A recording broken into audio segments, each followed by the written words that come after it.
안녕하세요. 찐중토입니다. 직전 영상에서는 지난 3월 시 주석의 러시아 국빈 방문에 대해 다뤘는데요. 그 후 해외 정상들의 방중 일정과 중국의 외교 행보를 좀 정리해보면 3월 27일 싱가포르 총리, 3월 29일 말레이시아 총리, 3월 29일 스페인 총리가 각각 방중해서 3월 31일 시진핑 국가주석이 세 분과 각각 회담을 가졌습니다. 이어서 4월 5일부터 7일은 마크롱 프랑스 대통령이 중국을 국빈 방문했습니다. 같은 시기에 사우디와 이란 외교장관이 북경에서 진강 중국 외교부 장과 만났는데요.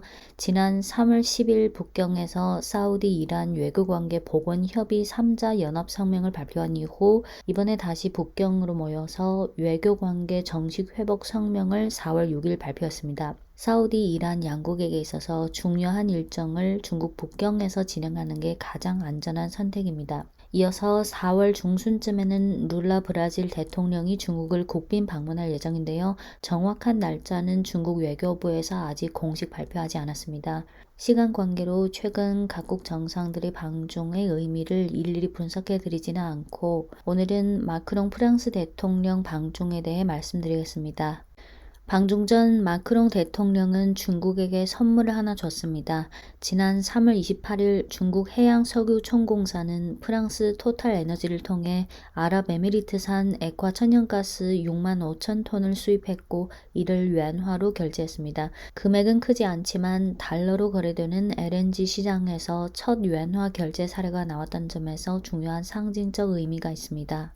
마크롱 대통령의 방중 일정을 쭉 보면 방중 첫날인 4월 5일 북경 현지 프랑스 커뮤니티 대상으로 강연을 했고 중국 프랑스 문화의 봄 행사에 참석했고 4월 6일 시 주석과 정상회담을 가졌고 중국 프랑스 기업가위원회 제5차 회의 폐막식에 참석했고 4월 7일은 광동성에서 시 주석과 비공식 회담을 가졌고 중산대학에서 강연을 했습니다. 4월 5일 중국 현지 프랑스 커뮤니티 대상으로 한 강연에서 마크롱 대통령은 이렇게 말했습니다. 일부만 발주할게요. 유럽은 대중무역과 대중외교 관계를 줄이자는 언행을 반드시 배척해야 한다. 중러 관계를 고려하면 유럽은 중국과 대화하는 것이 매우 중요하다. 서방과 중국 간 관계의 미래에 대해 강렬하게 우려하는 소리가 점점 많아지고 이는 긴장 국면을 나선형으로 올려놓는 결과를 불가피하게 초래했다. 또 서방과 중국 간 관계에 대한 이미지는 대중 디커플링이 이미 시작됐고 남겨진 건 속도와 강도 문제뿐이다. 이러한 소리, 이러한 논조에 대해 나는 믿지 않고 믿고 싶지도 않다. 리스크를 낮추는 것은 중국과의 무역 관계를 끊는 것을 의미하지 않는다. 유럽이 통신 등 분야에서 중국에 대한 의존을 줄이는 것과 기타 분야에서 중국과의 상업 연계를 늘리는 것은 모순되지 않는다. 우크라이나 문제에 있어서 중국과 대화를 유지하는 것은 극히 중요하다. 북경은 우크라이나 전쟁을 끝내는 데 큰 도움이 된다. 계속된 전쟁은 중국의 이익에 부합하지 않는다. 등등. 네, 아시다시피 우크라이나 전쟁 이후 유럽 각국의 경제가 심각한 타격을 받았고 지금 프랑스 국내는 연금 개혁 반대 시위가 심각한 상황이고 경기 악화로 실업 문제 등 국내 상황이 심각하다는 것은 기사를 통해서도 이미 많이 접하셨을 겁니다. 프랑스 대통령의 방중 목적은 한 세 가지로 볼 수 있습니다. 첫 번째 목적, 가장 큰 목적은 경제 협력입니다. 우크라이나 전쟁 이후 유럽 경제가 답이 없는 상황에서 프랑스는 자국 경제가 시급하기 때문에 중국과의 경제 협력을 도모해야 한다는 점입니다. 또한 작년 11월 숄츠 독일 총리가 기업 대표단을 대동해 중국을 방문하면서 경제적 실익을 많이 챙겼다는 건 프랑스 대통령도 두 눈으로 봤습니다. 이번 방중 시 마크롱 대통령은 프랑스 주요 기업 CEO 60여 명을 대동했습니다. 마크롱 대통령 방중의 두 번째 목적은 우크라이나 전쟁 문제인데요. 우크라이나 전쟁 협상에 있어서 중국이 역할을 하도록 요청하는 것입니다. 미국과 나토 회원국들은 우크라이나를 지원하는 러시아의 적대국이 됐고 러시아는 지난 3월 시 주석 방러 시 푸틴 대통령이 중국이 정치 외교 경로를 통해 우크라이나 위기를 해결하는 데 적극적 역할을 발휘하는 것을 환영하고 우크라이나 위기 정치적 해결에 관한 중국의 입장이라는 문건에서 기술한 건설적인 주장을 환영한다고 입장을 표명했고 젤렌스키 우크라이나 대통령도 중국의 역할을 해주도록 요청했고 지금 우크라이나가 이미 한계에 달한 상황에서 최근 젤렌스키 대통령은 미국과 중국이 동시에 협상에 참여해야 협상 테이블에 나올 수 있다고 했습니다. 전쟁이 장기화될수록 유럽 경제는 더 죽어가는 거나 마찬가지인데 프랑스든 독일이든 정전을 원하는 다른 유럽 국가들이 지금 유일하게 요청할 수 있는 나라는 사실상 중국밖에 없습니다. 네, 이번 방중의 세 번째 의도는 중국 방문을 빌어서 미국과의 관계에 있어서 일종의 균형을 찾고자 하는 점도 있다고 봅니다. 아시다시피 유럽 각국은 여전히 미국의 패권 아래 있고 이번 우크라이나 전쟁 이후 경제적으로 군사적으로 다 미국의 패권 안에 더 들어갔고 향후에도 장기간 미국 패권 아래 있을 수밖에 없는 상황이지만 우크라이나 전쟁이 1년 넘게 진행되면서 유럽 각국이 미국에 대한 불만도 커지고 있는 상황이기 때문에 프랑스나 일부 유럽 국가 입장에서 미국과의 관계에 있어서 일종의 균형을 도모하고 싶으면 사실상 중국과 관계를 개선할 수밖에 없다고 봅니다. 네, 이번 방중을 통해 프랑스 기업 36개사는 중국 기업과 18건의 상업 협의를 체결했고 업종은 농업, 과학기술, 항공기, 민용원전, 친환경, 문화 등 다양하게 포함되어 있습니다. 그중 눈에 띄는 점이 세 가지 있는데요. 첫째는 에어버스 주문 취득, 둘째는 원전 사업 확대 가능성, 셋째는 문화예술 산업 협력 기대감입니다. 우선 에어버스. 이번에 에어버스가 항공기 160대 주문을 따냈는데요. 그중 A320 150대, A350 10대, 금액은 200억 달러에 달습니다. 참고로 작년 7월 중국의 3대 항공사가 이미 에어버스 여객기 292대 약 372억 달러를 주문했고 9월에 하문항공이 또 40대 약 48억 달러를 주문했고 작년 11월 독일 총리 방중 직전에 140대 약 171억 달러를 주문해서 2022년 한 해만 해도 에어버스는 중국으로부터 472대의 신규 주문을 받았습니다.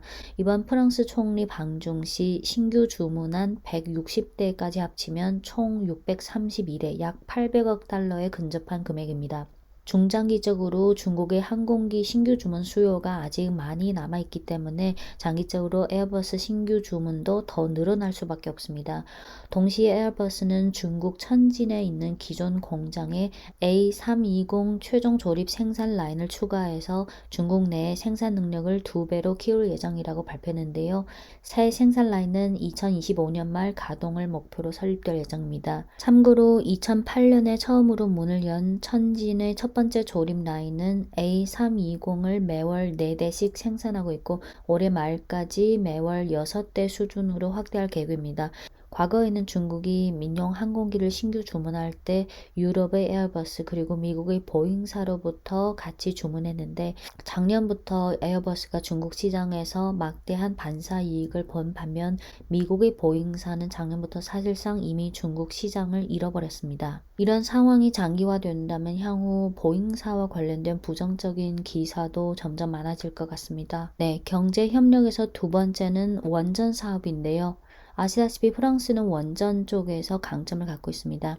4월 6일 북경에서 정상회담을 가진 후 4월 7일 광주시에서 비공식 회담을 가졌는데 광동성에 간 이유는 양국 무역 금액 중 광동성이 5분의 1을 차지하고 프랑스 대기업들의 주 고객의 본사가 광동성에 많을 뿐만 아니라 광동성에 중국 광핵그룹이라는 국유 원전 대기업이 있는데요. 과거에 광동성 다이샨시에 중국 광핵그룹, 프랑스 전력, 광동에너지그룹 이 3사가 공동으로 투자 설립한 광동 다이샨 원전 합용유한회사라는 합작사가 있는데 이 합작사는 광동성 다이샨시 원전의 자금 조달, 건설, 운영, 관리를 영유하고 중국과 프랑스의 에너지 합작 프로젝트 중 가장 큰 프로젝트이고 원전 1기는 2018년 12월에 가동했고 2기는 2019년 7월에 가동했습니다. 다이샨 원전 1기는 매년 803만 톤의 석탄 소모를 줄일 수 있습니다. 참고로 2022년 기준 중국의 전체 발전량 중 원전 비중이 약 5%이고 장기 계획에 의하면 2035년에 그 비중을 10%로 확대될 전망이라서 이 과정에서 프랑스는 중국과 원전 사업에서 협력해서 중장기적인 혜택을 봐야 합니다.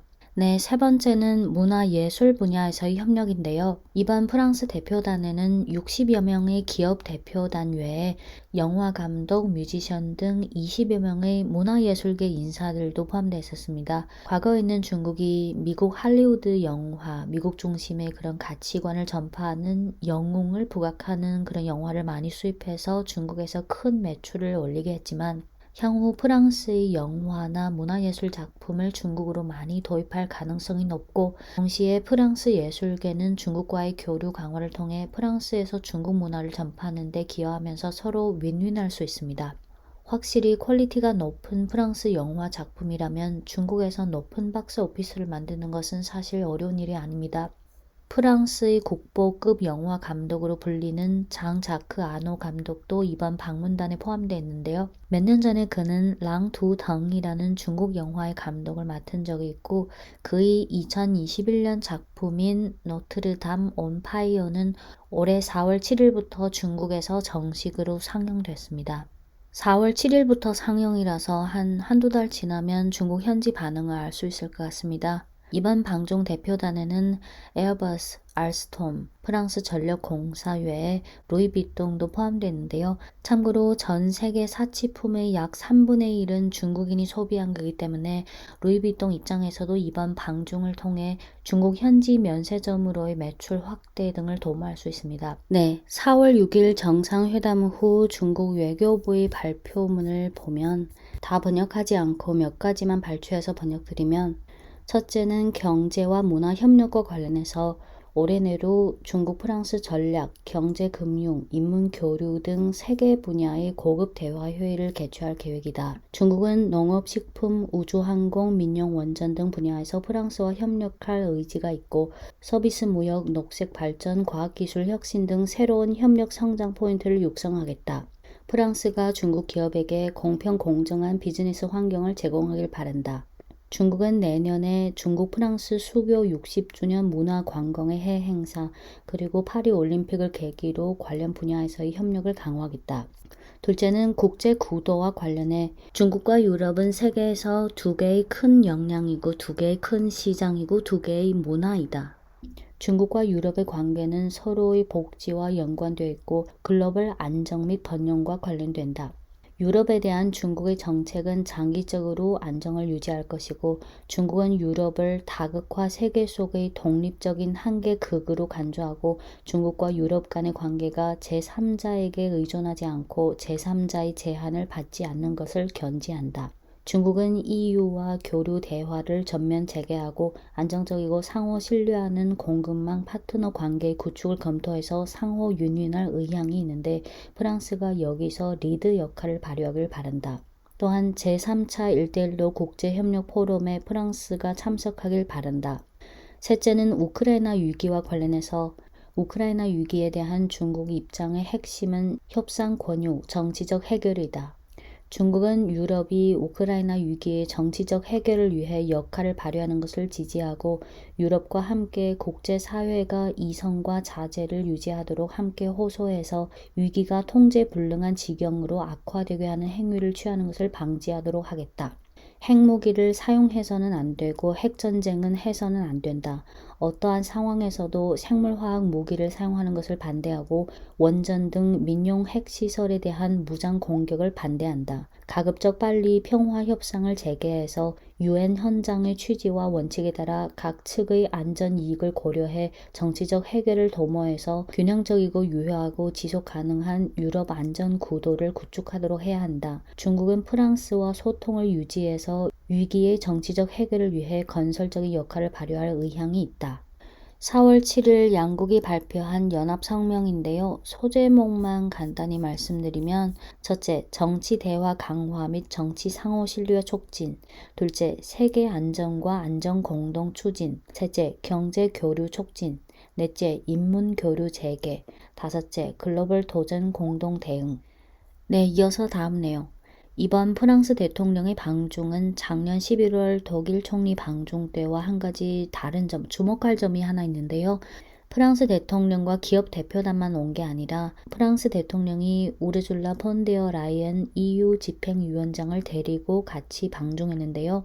중국 정부가 EU 집행위원장을 초대한 게 아니라 프랑스 대통령이 초대해서 같이 온 것입니다. 참고로 EU는 지역기구라서 집행위원장은 국가 정상의 대우를 받을 수 없습니다. 중국에게 있어서 폰데어 EU 집행위원장은 불청객인데요. 한마디로 그는 미국이 EU에 꽂아놓은 하수인입니다.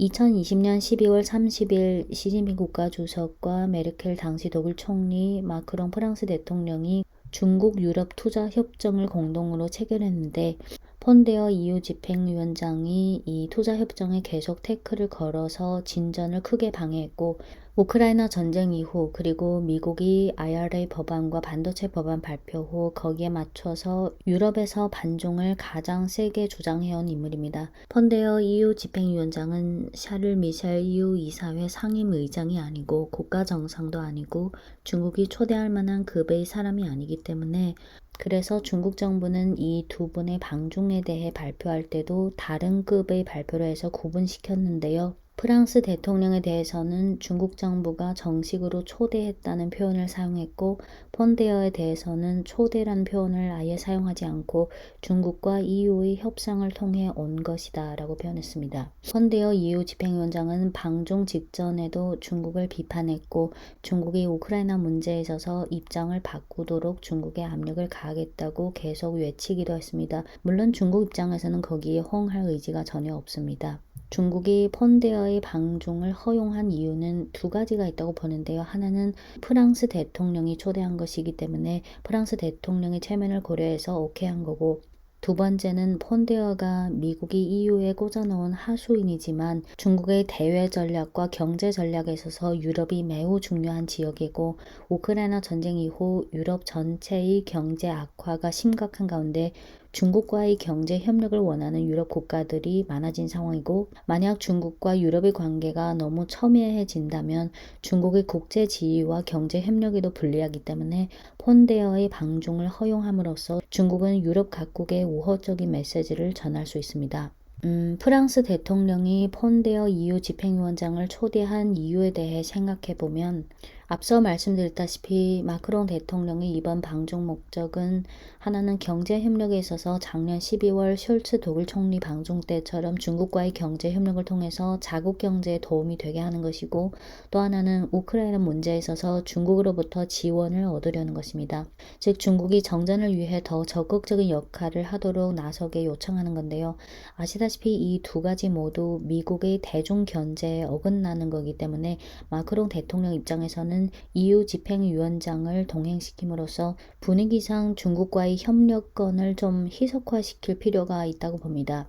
참고로 작년 11월 독일 총리 방중 때는 미국의 압력을 인식해서 숄츠 총리가 당일 시기로 중국을 방문했는데요. 하지만 이번 마크롱 대통령의 방중 일정은 4월 5일부터 7일까지 총 3일이고 시 주석과의 회담뿐만 아니라 60여 명의 방대한 기업 대표단과 20여 명의 문화예술계 대표단을 대동해서 많은 계약을 따내면서 실익을 챙겼고 문화 교류와 예술 분야의 협력에 있어서도 상대적으로 다양했습니다. 마크롱 대통령이 확실히 작정하고 방중한 거라 미국 입장에서는 당연히 불쾌할 수밖에 없는데 마크롱 대통령이 미국이 EU에 꽂아놓은 하수인인 폰데어 EU 집행위원장이랑 같이 방중하는 게 마크롱 대통령에게 좋은 점이 뭐냐면 폰데어가 당연히 중국에게 우크라이나 문제와 관련해서 압력을 가할 게 뻔하기 때문에 두 분이 같이 온 거기 때문에 국제 여론에서는 이를 다룰 때 폰데어가 중국에게 압력을 가하면 우크라이나 문제에 있어서 의견차가 있는 마크롱 대통령의 이미지가 좀 같이 희석화될 수 있는 효과가 있다고 봅니다.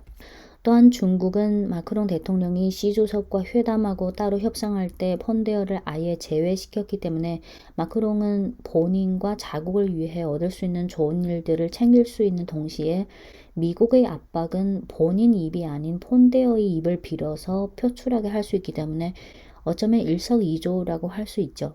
폰데어가 중국에게 전달한 압박이 효과가 없어도 이건 마크롱 대통령의 책임이 아니고 폰데어의 책임이 되는 거죠. 물론 중국도 마크롱 대통령의 이런 입장을 모를 리가 없는데요. 중국 입장에서는 유럽의 마크롱 대통령처럼 열심히 계산기를 두드리는 정상이 많이 나올수록 좋은 겁니다. 유럽에서 계산기를 열심히 두드리는 정상이 많을수록 객관적으로, 현실적으로 미국과의 모순 또는 일종의 균열도 더 커질 수 있다고 생각합니다. 미국이 우크라이나 전쟁을 야기시킨 후 거의 뇌사 상태였던 나토가 다시 부활한 동시에 유럽을 사실상 뇌사 상태로 만들어버렸고, 미국은 방대한 무기와 고가의 에너지를 팔아서 막대한 경제 이익을 얻은 동시에 러시아를 장기적으로 소모시킬 수 있었습니다. 전쟁이 더 장기화될수록 유럽 경제에 대한 타격은 더 심각해질 수밖에 없습니다. 더 많은 유럽 국가가 냉정하게 계산기를 열심히 두드려야 중국과의 경제 협력의 중요성을 더 잘 알게 될 것이고, 중국에 대한 대립 정서가 약화될 수 있습니다. 네, 이어서 폰데어 EU 집행위원장이 마크롱 대통령의 초대에 응해 같이 방중한 이유에 대해 생각해 보면, 첫째는 올 들어 중국이 광폭 외교를 한창 하고 있을 때 중국을 같이 방문하면 EU에서의 그의 입지에 유리하고, 둘째는 영국 언론에 의하면 지금 나토 사무총장인 옌스 스톨텐베르그의 임기가 올해 10월까지인데 폰데어 EU 집행위원장이 나토 사무총장 자리를 노리고 있다는 소문이 있습니다. 그가 방중에서 미국이 중국에 대한 부정적 태도를 전달해서 미국의 인정을 받으면 나토 차기 사무총장이 될 확률도 높아지게 됩니다. 중국 입장에서는 2020년 12월에 독일과 프랑스와 체결한 중국 유럽 투자 협정의 진전을 추진하는 데 있어서 폰데어 EU 집행위원장이 큰 걸림돌이긴 하지만, 설령 적이더라도 그가 중국에 와서 중국의 입장을 한번 들어보게 해서 이익이나 가치에서의 어떤 접점을 모색해 볼 필요도 있을 것 같습니다. 지금 중국이 유럽 전체와 동시에 어떤 협력을 추진하기 어려운 상황이기 때문에 독일, 프랑스와 같은 유럽에서 영향력이 큰 나라를 하나하나 공략해야 하는데, 이런 과정에서 중국은 그들의 한계점을 파악해야 할 뿐만 아니라 어떤 문제에 있어서는, 예를 들어 우크라이나 전쟁에 있어서 그들이 미국과 어떤 입장 차가 있는지도 잘 파악해서 활용해야 할 것입니다. 물론 유럽은 군사를 미국에게로 의존하기 때문에 진정한 의미상의 독립국가를 찾아보기 어렵지만, 그 중에서 프랑스가 그나마 상대적으로 독립성이 있어서 중국도 프랑스를 잘 활용해야 합니다. 물론 마크롱 대통령 한 명의 힘으로는 턱없이 부족하지만 그래도 잘 활용해서 미국이 야기한 신냉전을 조금이라도 해지할 필요가 있습니다.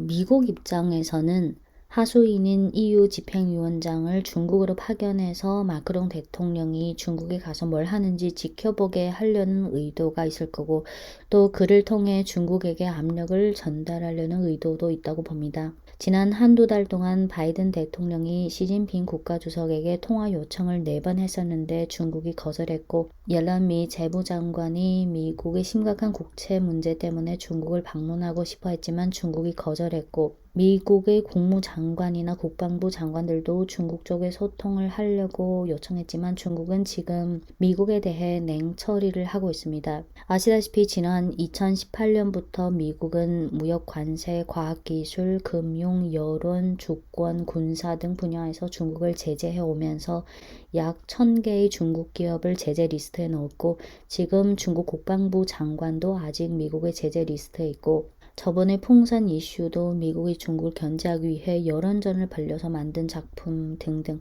바이든 정부는 이미 중국에게 있어서 신뢰를 철저히 잃었습니다. 미국 쪽이 충분한 성의를 내놓지 않으면 중국 쪽도 더 이상은 계속 양보할 필요가 없습니다. 참고로 작년 한 해 미국의 민용 풍선이 중국 국경 내에 들어갔던 횟수는 총 10회이고, 보통은 민용 풍선이 불가항력으로 타국 영공에 들어갔을 경우 상대국에게 양해를 구해달라는 방식으로 실무자 선에서 합의하면 그냥 지나가 버리는 일이고, 과거에도 중국이든 미국이든 다른 나라든 그렇게 많이 처리했습니다. 바이든 행정부가 저번에 중국의 민용 풍선을 정치화시켜서 여론전을 벌인 게 결과적으로 바이든 행정부에겐 오히려 독이 됐습니다. 당시 미국 언론을 그대로 받아쓰기 한 많은 한국 언론, 그리고 많은 이른바 전문가분들이 방송에서 그걸 군사적 시각, 정치적 시각에서 막 분석하는 걸 보면서 개인적으로 솔직히 참 순진하다는 생각이 많이 들었습니다. 물론 알면서 하는 사람도 있겠지만 무지해서 그렇게 하는 사람도 많았던 것 같습니다. 당시 풍선 이슈로 한참 여론전을 벌이다가 당시 미 국방부 책임자도 그 풍선이 군용이라는 증거가 없다고 했고, 추후에 바이든 대통령도 나는 그 건에 대해 사과할 생각이 없다고 했는데, 사실상 풍선 이슈가 미국의 자작극이자 여론전에 불과하다는 걸 인정한 셈이고, 이러한 풍선 여론전이 결국은 실질적인 효과가 없었다는 걸 바이든 행정부가 잘 알기 때문에 그 호에 쏙 들어갔습니다. 향후 이런 여론전이 더 다양하게 꾸준히 나오겠지만, 가끔 드는 생각이 나중에 기회가 되면 미국이 어떤 논리로 어떻게 포장해서 어떻게 여론전을 벌리고 그걸 한국 언론에서 어떻게 활용하고 전파하는지 그 과정을 한번 정리해서 영상으로 만들어 보는 것도 재미있을 것 같다는 생각이 드네요. 물론 그걸 할 시간은 없고 그렇게 할 필요도 없겠지만. 이어서 시 주석이 폰데어 EU 집행위원장과 회담에서 말한 내용 중 일부를 발췌해서 번역하겠습니다. 중국과 유럽은 초점을 협력에 두고 상호 윈윈에서 경제의 글로벌화, 무역 자유화를 지원해야 한다. 유럽에 있어서 중국은 에너지, 인플레이션 등 도전을 해결하고 경쟁력 제고에 있어서 중요한 파트너고, 중국의 발전 보너스를 함께 누리는 것을 환영한다. 중국은 독립자주의 평화 외교 정책을 단호히 견지하고 각국 국민이 자주적으로 발전 도로를 선택할 권리를 존중한다. 중국은 어떤 국가와 관계를 발전시킬 때 타국을 조준하지 않고 타국을 의존하지 않고 제3자의 제한을 받지 않는다. 중국과 유럽은 차별을 직시하고 모순을 관리 통제하고 상호 존중해야 한다. EU 유엔회가 EU의 근본적이고 장기적인 이익에 입각하길 바라고, 중국과 유럽 간 관계라는 큰 구도에서 출발해 중국 유럽 관계의 건강하고 안정적 발전을 위해 적극적 역할을 발휘하길 바란다. 폰데어가 이런 자리에서 대만 문제를 거론했을 때 시 주석은 이렇게 말했습니다. 대만 문제는 중국의 핵심 이익 중의 핵심이다. 하나의 중국 문제에서 왈가왈부하는 사람에 대해 중국 정부와 중국 인민은 절대 허락하지 않는다. 중국이 대만 문제에 있어서 타협 양보를 희망하는 사람이 있다면 이는 허황된 망상이고 돌들어 자신의 발등을 찍을 수밖에 없다. 네, 이상 4월 5일부터 7일 마크롱 프랑스 대통령의 중국 국빈 방문 관련 내용이고요. 이어서 4월 중순쯤에는 룰라 브라질 대통령이 방중할 예정인데 정확한 날짜는 중국 외교부에서 아직 공식 발표하지 않았습니다. 브라질은 인구가 2.14억이고 남미에서 가장 큰 경제국입니다. 룰라 대통령은 과거에 2003년부터 2010년까지 대통령을 했었고 2023년 1월에 다시 당선된 것입니다. 룰라 대통령은 원래 3월 26일에 방중할 계획이었는데 그 직전에 독감에 걸려서 폐렴 때문에 4월로 연기했습니다. 남미 매체인 프렌자 라니타에 의하면 지난 3월 22일 룰라 대통령은 현지 TV 인터뷰에서 이렇게 말했습니다. 일부 발췌하면 나는 바이든 대통령, 마크롱 대통령, 숄츠 총리한테 브라질은 평화를 보장하기 위해 모든 역량을 기여할 의지가 있다고 말한 적이 있다. 미국과 유럽이 우크라이나 키이우에 무기와 재정 원조를 계속해서 제공하는 상황에서 더 많은 국가가 평화 가능성에 대해 토론하게 할 필요성이 있다. 평화를 논의하기 시작한 사람이 반드시 있어야 한다. 왜냐하면 미국과 유럽은 평화를 담론하고 있지 않아서 전 세계는 직접 또는 간접적으로 우크라이나 충돌에 말려들게 됐다. 나는 시진핑 중국 국가주석의 러시아 국빈 방문이 양호한 시작이라고 본다. 중국 지도자가 러시아를 방문했다는 것은 이미 좋은 소식이다. 브라질도 우크라이나 충돌 문제에 있어서 긍정적인 기여를 할 것이다. 직전 영상에서 상해협력기구의 회원국 확충에 대해 언급했는데요. 그와 관련해서 지금 브릭스도 회원국 확충을 검토하고 있습니다. 참고로 상해에 본부를 둔 브릭스 신개발은행은 2015년 브라질, 러시아, 인도, 중국, 남아프리카 공화국 등 5개 회원국이 출자해서 설립한 은행이고, 지금 브릭스 신개발은행에는 회원국이 기존 5개국 외에 방글라데시, 아랍에미리트, 이집트까지 합쳐서 8개이고 그 외에 준회원국에는 우루과이가 있습니다. 지금 이란과 아르헨티나가 이미 브릭스 가입 신청을 제출했는데요. 러시아 외교장관인 세르게이 라브로프에 의하면 브릭스 회원국은 향후 15개에서 17개까지 확충할 가능성이 있고 그 외에도 지금 신청국이 늘어나고 있다고 말했습니다. 네, 오늘 내용은 여기까지입니다. 지금까지 찐중토였습니다.